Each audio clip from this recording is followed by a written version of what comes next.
Hello and welcome to today's tutorial, where I'm going to show you how to easily add a watermark to a PDF using Systweak PDF Editor. Let's get started. First, open Systweak PDF Editor. Once you have the application open, click on File in the upper left corner. From the drop-down menu, select Open and locate the PDF document to which you want to add a watermark. After opening the document, click on Edit in the toolbar. In the toolbar that appears, click on Watermark and select Add Watermark.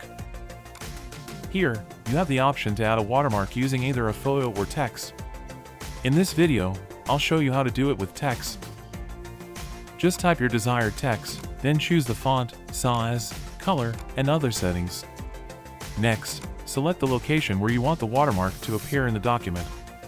You can also choose whether to apply it to a single page or all pages. Once you've set everything up, click on Add. And that's it! You successfully added a watermark using Systweak PDF Editor. Thanks for watching! Don't forget to like and subscribe for more videos.